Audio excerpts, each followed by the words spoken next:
Ladies and gentlemen, Tactical Advance here, and welcome to a game preview today. Now, Survive the Night is basically a multiplayer survival sort of sandbox sort of game. Now, why this actually caught my eye is a lot of the sort of survival games don't really have a sort of storyline. What I mean is, you know, you don't know where you start from, and you don't really have a defined purpose in the game other than just staying alive if it's, you know, I'm not saying just PvP. But what I like about this is the surviving the night is actually your main objective. Now, to do that, what you need to do is obviously find a house, and once you've done that, you can go and lay all sorts of things around and build all sorts of stuff from traps and all sorts. Now, I like the crafting system, it looks very good. It's something that actually I think goes into sort of more depth than most other games, where this has actually got a book, which I like. I think it's a very good idea where you actually select something and it tells you what you need to actually craft it. Unlike some other games, you know, like DayZ for instance, where the crafting's more, you know, you have to know what you're doing sort of scenario. So I like that, I think that's really good. Now, everything you can actually build in the game, and there's all sorts of things you've actually got to do to keep yourself alive, and there is zombies, and you're going to see them now. So he sees one in one room and he sees one in the other. So what he decides to do is place a shotgun trap. He puts a trap down and then he moves into the next room. And then what he does when he turns his light on, this one then comes forward and makes a noise. He shoots him, and then the other one in the other room gets shot by the trap because obviously he hears the gunshot. So I thought that was really cool. I like that.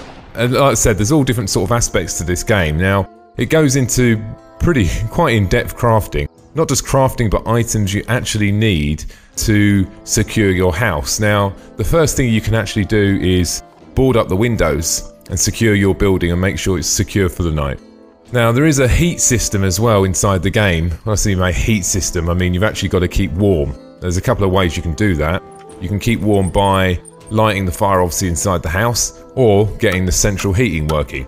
And obviously both of them two things need different parts to actually do that.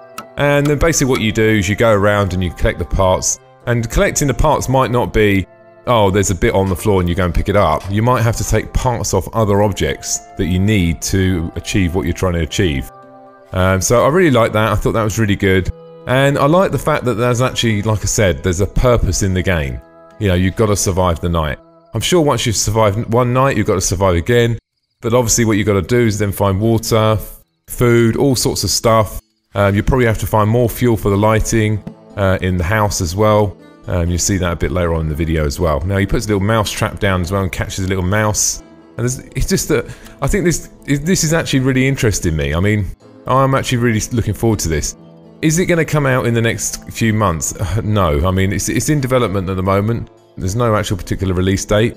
It's a community sort of driven game where basically what they're doing is they've got a green light on Steam where you can go on there and you can give your feedback. You can say, look, I'd like to see this in the game. I'd like to see this in the game. And then they review all that. They pick out the bits that you know they think they're going to fit into that, and they implement that into the game. And I really like that. But this is looking more like a survival game. That's what I think anyway. Now they're saying there's going to be multiplayer as well. I don't know how in depth that's going to go into multiplayer. Will there be houses nearby?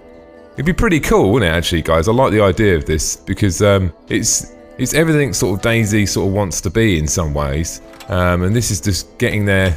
It's taking a more direct route. It's building it with that sort of survival aspect in the game to start with, and I like the mechanics they've got in the game. There's a lot here that's actually looking really, really promising. So it's something I'm looking forward to. I'll keep you posted, guys. Anyway, so as soon as I see something like a pre-alpha, I'll let you know. Thanks for watching, and don't forget to subscribe. Bye now.